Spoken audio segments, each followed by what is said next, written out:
বাঙালির সরস্বতী পুজো একটি বিশেষ মুহূর্ত। সেখানে নতুন বন্ধুত্ব, কত আনন্দ, সব বন্ধুদের মিলে বেড়াতে যাওয়া, এবং তাতে কিছু ইংরেজি কথা থাকবে না, এটা কি হয়?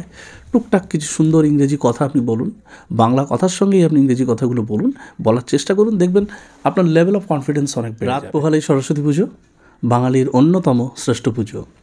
আসুন আমরা এখন একটু এই সরস্বতী পুজো নিয়ে কিছু ইংরেজি কথা শিখে নিই। আমরা না অনেক সময় কি হয় জানেন তো, আমাদের এই যে প্রয়োজনীয় মুহূর্তে ঠিক সঠিক ইংরেজি শব্দ বা বাক্যটা খুঁজে পাই না, সেটা আমাদের মেন প্রবলেম। তো আজকে আমি যে কথাগুলো শিখিয়ে দেবো, সেগুলোকে যদি একটু জাস্ট কষ্ট করে মনে রাখেন না, তাহলে দেখবেন আপনি কেমন সুন্দর করে, মানে আত্মসম্মানের সঙ্গে এই মুহূর্তগুলো উপভোগ করবেন। তো চলুন শুরু করি। প্রথমেই শুরু হোক শুভেচ্ছা দিয়ে বা গ্রিটিংস। তো মোবাইলে পরিচিতদের শুভেচ্ছা জানাতে গিয়ে বলুন যে I send you my best wishes, happy Saraswati Pujo. আপনারা সবাই উৎসবের আনন্দে মেতে উঠুন, may you be filled with জয়।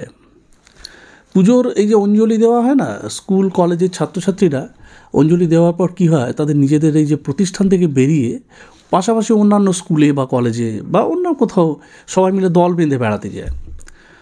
ধরুন সেখানে আপনার সঙ্গে কোনো অপরিচিত এক বন্ধুর সঙ্গে নতুন পরিচয় হলো, হতেই পারে।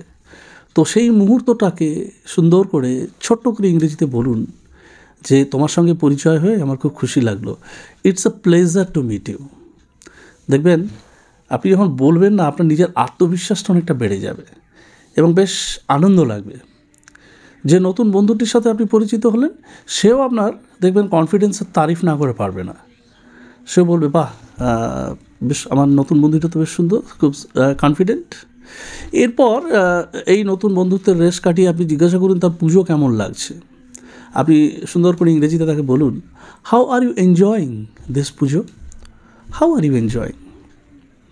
এরপর আপনি যদি সেই নতুন বন্ধুটার সঙ্গে একটু কথাবার্তা চালিয়ে যেতে চান, আপনি যদি চান তার সঙ্গে আরও কথা বলতে, হ্যাঁ, কিন্তু আপনি দেখছেন আপনার বন্ধুটা একটু লাজুক টাইপের, একটু শাই টাইপের, সে কথাবার্তা বেশি বলছে না, কিন্তু আপনার সঙ্গে সে বন্ধুত্ব করতে চায়, তাহলে এই দায়িত্বটা আপনারই পড়বে, আপনার ঘাড়েই, যে আপনি সে কীভাবে এই কথোপকথনটাকে এগিয়ে নিয়ে যাবেন। তো আপনি বলতে পারেন, would you like some sweets, তুমি কিছু মিষ্টি খাবে? দেখবেন আপনার আস্তে আস্তে আপনার কথা বলার ছন্দটা স্বাভাবিক হয়ে যাচ্ছে।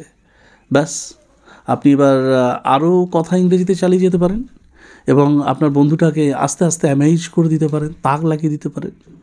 ধরুন আশেপাশে কোথাও কোনো সুন্দর একটা রোম্যান্টিক গান বাজছে, আপনি বললেন গানটা বেশ সুন্দর না, the song is beautiful right. কিংবা পুজোর প্যান্ডেলের সাথে আপনি পুজোর প্যান্ডেল দেখছেন, সেটা খুব সুন্দর লাগছে, তো সেখানে আপনি বলতে পারেন, দেখো দেখো পুজোর সাজটা খুব অসাধারণ, the puja decorations are amazing right. পুজোর প্রসাদ দেওয়া হয়েছে, পুজোর প্রসাদ আপনি হাতে নিয়েছেন, হাতে প্রসাদ খেতে খেতে আপনি বলছেন ইংরেজিতে, the Prasad is delicious isn't it. এরপর আস্তে আস্তে কী হচ্ছে, আপনাদের বন্ধুত্ব আরও গাঢ় হচ্ছে, আরও গভীর হচ্ছে। তো সন্ধ্যাবেলা আপনারা দুজনে মিলে একটা বন্ধুদের পার্টিতে গেলেন, দেখলেন সেইখানে সেই পার্টিতে আপনার এই নতুন বন্ধুটি খুব সুন্দর একটা গান গাইলো কিংবা গিটার বাজালো। আপনি তখন আপনার বন্ধুটির প্রশংসা করে কি বলবেন, যে বাহ, এত সুন্দর গান শোনানোর জন্য ধন্যবাদ, thank you for playing such beautiful music, thank you for playing such beautiful music. এরপর আপনাদের সেদিনের কথোপকথন শেষের মুখে, তো আপনি বলবেন যে তোমার সঙ্গে কথা বললো খুব সুন্দর লাগলো, তোমার সঙ্গে কথা বলে ভালো লাগলো, okay, it's nice talking to you. তো তারপর বিদায় জানানোর পালা। আপনি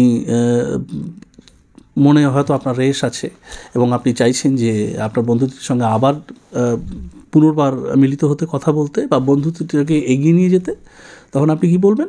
আপনি বলবেন hope to see you soon, hope to see you soon.